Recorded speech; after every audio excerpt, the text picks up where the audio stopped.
ঘরে থাকা অল্প উপকরণে তৈরি স্পেশাল মুরগির রোস্ট। আমি আজকে যে রোস্টটি তৈরি করে দেখাবো সেটি তৈরি করতে লাগবে না কোনো ঘি অথবা বাদাম বাটা, লাগবে না রোস্টের মশলাও।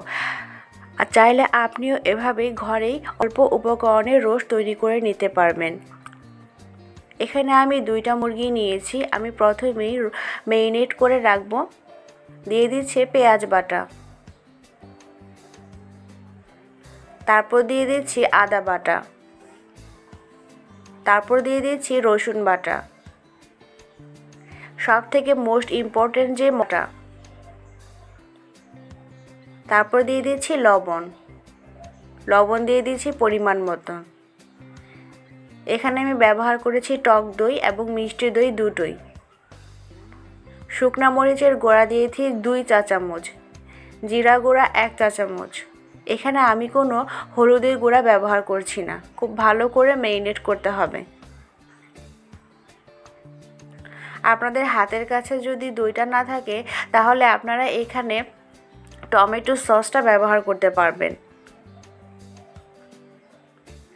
কড়াইতে আমি পরিমাণ মতন তেল দিয়ে বেরেস্তা তৈরি করে নিচ্ছি।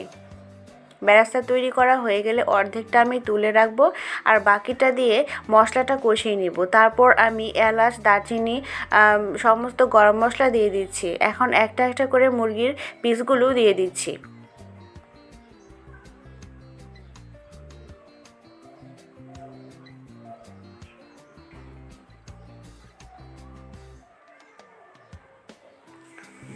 খুব ভালো করে কষিয়ে নিতে হবে।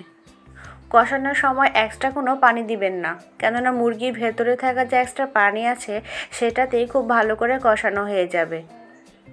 আর যে বাটিতে আমি মুরগিটা ম্যারিনেট করে রেখেছিলাম সেটা ধুয়ে অল্প পানি দিয়ে দিবেন।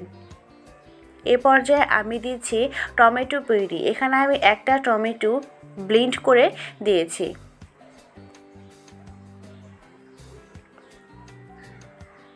প্রায় 20 মিনিট কষানোর পর এখানে আমি মাত্র 1 কাপ পরিমাণ পানি দিয়ে দিচ্ছি।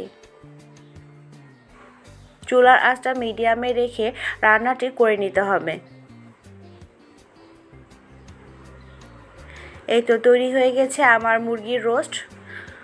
মোটামুটি আমার কমপ্লিট হয়ে যাওয়ার পর এখানে আমি দিয়ে দিচ্ছি গুঁড়া দুধ।